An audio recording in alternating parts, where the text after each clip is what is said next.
जिन लोगों के हाथों में कुंभ की व्यवस्था दी थी तो कुंभ के प्रति उनकी कोई आस्था तो थी नहीं, तो स्वाभाविक रूप से पूरे कुंभ को अव्यवस्था का एक उन्होंने जरिया बना दिया था, माध्यम बना दिया था। एक घटना पर्याप्त है इसको समझने के लिए कि क्या स्थिति इन्होंने की थी। मॉरिशस के माननीय प्रधानमंत्री जी आए थे कुंभ में स्नान के लिए बड़ी श्रद्धा के साथ, लेकिन जब उन्होंने संगम नोच पे जाकर के गंदगी देखी, दुर्व्यवस्था देखी, दूर से प्रणाम करके उनकी आंखों में आंसू थे कि क्या यही गंगा है, और प्रणाम करके वे निकल गए, स्नान नहीं कर पाए। देखिए, मुझे याद है जब 2019 में प्रयागराज कुंभ के आयोजन के साथ हमें जुड़ने का अवसर प्राप्त हुआ। कुंभ के ठीक पहले वाराणसी में प्रवासी भारतीय दिवस का आयोजन किया गया था। प्रवासी भारतीय दिवस के दौरान मॉरिशस के प्रधानमंत्री जी आए थे और मैंने उनसे अनुरोध किया, मैंने कहा आप यहां आए हैं, प्रयागराज में कुंभ चल रहा है, अगर आप भी संगम में स्नान करें, क्योंकि उनके साथ एक बड़ी टीम आई थी,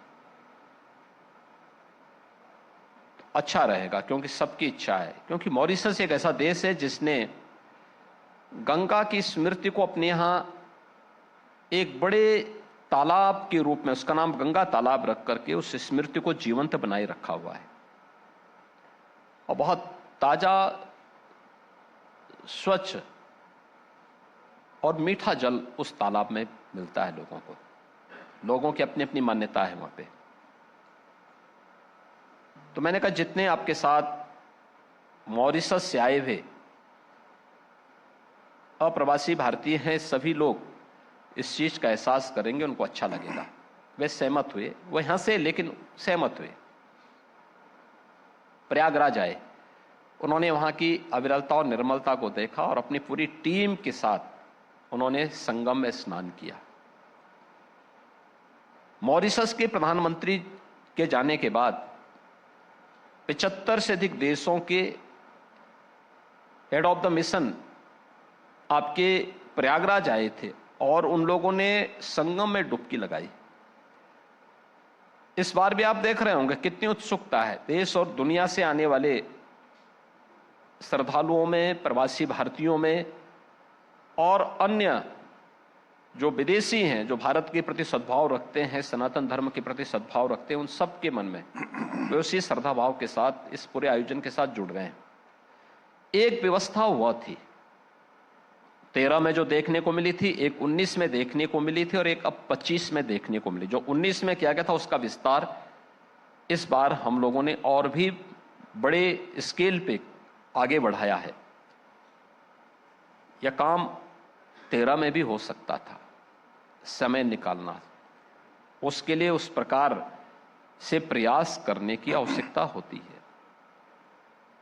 लेकिन उस समय टोटल जितनी भीड़ आई थी, देखिए 19 में 55, यानी 13 में 55 दिन का आयोजन हुआ था, और 55 दिन के उस आयोजन में कुल 12 करोड़ श्रद्धालु आए थे 55 दिन में। यहां पर कुल 11 दिन में 12 करोड़ श्रद्धालु आ चुके हैं इस बार।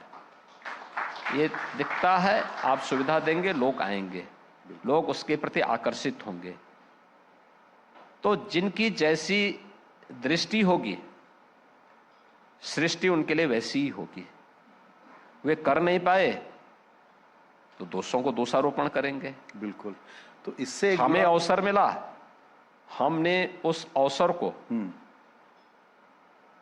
पूरी मजबूती के साथ आगे बढ़ाया, और आज हमारे सामने जो नजारा है आस्था को सम्मान देने का, वो केवल आस्था तक ही सीमित नहीं बल्कि भारत की अर्थव्यवस्था को मजबूती प्रदान करने का भी है। बिल्कुल। अपने उत्तर प्रदेश की अर्थव्यवस्था को मजबूती प्रदान करने का भी एक अवसर हमारे पास आया है। बिल्कुल। और आपने वो नंबर दिया, 7,500 करोड़ का खर्च है, 2 लाख करोड़ का रेवेन्यू या कहिए कि एक टर्नओवर यहाँ होगा इस दौरान इतने दिनों में, तो इंफ्रास्ट्रक्चर का विस्तार, शहर का विस्तार और इकोनॉमी को एक बूस्ट करना, ये वाकई हो रहा है।